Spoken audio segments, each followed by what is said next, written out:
মা, দিগন্তে তাকিয়ে দেখো, রক্তিম মেঘে সর্বনাশের আভাস।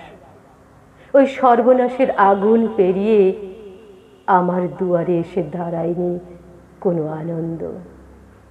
অঞ্জলি পেতে কেউ বলেনি জল দাও।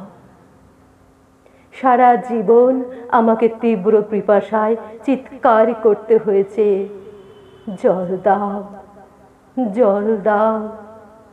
চৈত্রের মধ্য দুপুরে পাখিরাও ডানা গুটিয়ে নেয়। দূর শহরের রাস্তায় বাবুদের ভিড় নেই।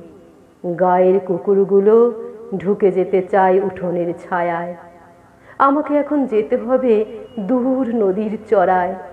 বালি খুঁড়ে তুলে আনতে হবে ফোঁটা ফোঁটা জল। তারপর ফিরে আসবো খরায় ফাটা মাঠ, শুকনো পুকুর আর টলটলে জলে ভরা নতুন ইদারার পাশ দিয়ে বাবুদের ইদারা। তৃষ্ণায় ডুবে যায় আমার গোটা গা। কুকুর আর মানুষের জীব ঝুলে পড়ে, আর বাবুদের ইদারায় বাবুদের ছেলেদের স্নান। আমার শরীর জ্বলে যায় চৈত্রের খরায়।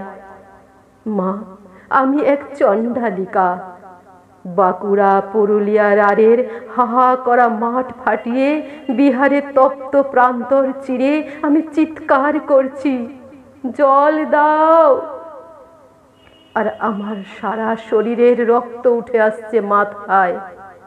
মা, এক ফোঁটা জলের দাম আমাদের গোটা জীবন।